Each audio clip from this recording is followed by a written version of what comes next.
कहानी का शीर्षक है दरवाजे के पीछे। शहर से कुछ दूर बसा गांव नवगांव अपने आप में शांत था। गांव में चारों तरफ हरियाली थी, पगडंडियाँ और पुराने घरों की कतारें थीं। इन्हीं घरों में एक पुराना हवेली नुमा घर था, वर्मा निवास। इस घर में रहते थे रघुवीर वर्मा, उनकी पत्नी सुनीता, बेटा आदित्य और बहू प्रिया।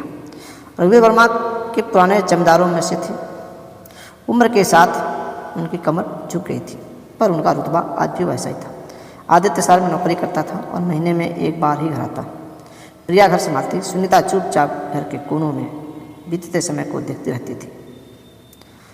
समय सामान्य लग रहा था, लेकिन हवेली के पीछे भीतर कुछ ऐसा था जो सबको बेचैन रखता था। हवेली के पश्चिमी कोने में बना एक कमरा जो पिछले 20 सालों से बंद था। उस कमरे के दरवाजे पर भारी ताला पड़ा रहता था। गांव वालों में यह कहानियाँ प्रचलित थी। कोई कहता था वहाँ भूत है, कोई कहता था वहाँ खजाना छिपा है, तो कोई कहता था वहाँ रघुवीर वर्मा का कोई बड़ा राज दफन है। आदित्य जब भी आता, प्रिया उससे पूछती इस कमरे में क्या है। आदित्य हमेशा टाल देता, बहुत पुरानी बातें हैं प्रिया, पिताजी से पूछना ठीक नहीं है। लेकिन प्रिया को चैन कहाँ।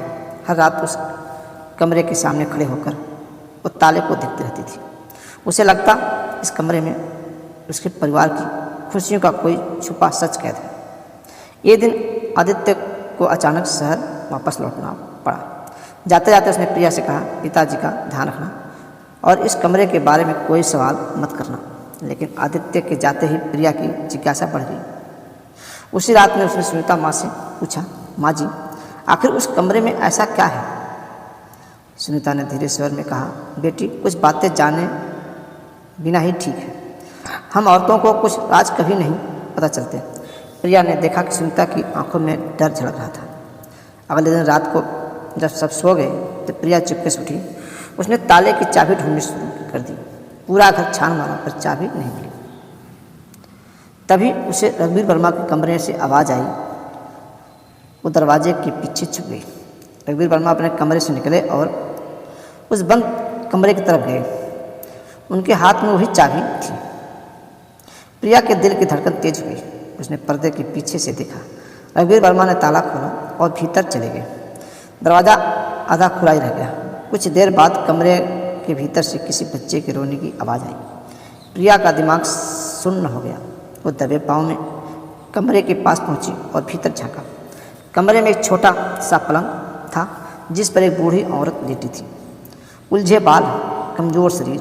रघुवीर वर्मा उसके सिर पर हाथ फेर रहे थे और धीमे से कह रहे थे, मैं आ गया हूँ शांता, डर मत, कोई तुझे कुछ नहीं कहेगा। प्रिया हक्की बक्की रह गई।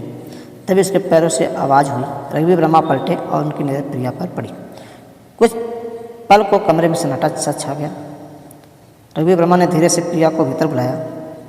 आओ अब तुम्हें भी सच पता चल ही जाए। रघुवीर वर्मा की आवाज़ में थकावट थी। उन्होंने बताया, यह शांता मेरी पहली पत्नी है। शादी के 2 साल बाद ही मानसिक हालत बिगड़ गई थी।